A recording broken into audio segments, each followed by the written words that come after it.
મુખ્ય માર્ગો પર હાલમાં ડિવાઈડર બનાવવાની કામગીરી શરૂ કરવામાં આવી છે। તેમાં કામ કરતી એજન્સી દ્વારા અલગ પ્રકારની ટેકનિકથી ડિવાઈડર બનાવવામાં આવી રહ્યા છે।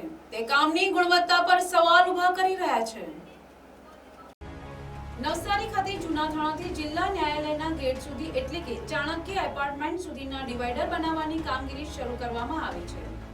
જો કે આ કામગીરી શરૂ થતાની સાથે જ પ્રશ્નાર્થ ઊભા થયા છે।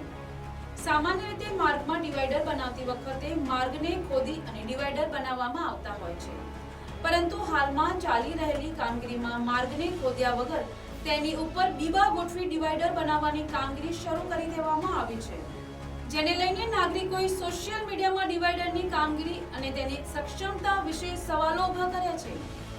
બીજી તરફ આ માર્ગ સાંકડો હોવા છતાં તેના પર શા માટે ડિવાઈડર બનાવવામાં આવી રહ્યા છે અને આ કઈ ટેકનોલોજીથી કામ ચાલી રહ્યું છે તે બાબતે પણ પ્રશ્નો ઊભા થયા છે।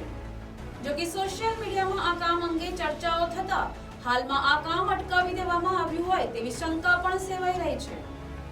એક તરફ શહેરીજનો શહેરની કાયાપલટ માટે પાલિકાને સાથ આપવા પણ તૈયાર છે, તો બીજી તરફ મહાનગરપાલિકા દ્વારા ચાલી રહેલી ભ્રષ્ટ કામગીરીને સોશિયલ મીડિયાના માધ્યમથી અરીસો પણ બતાવી રહ્યા છે। Report NTC news Navsari.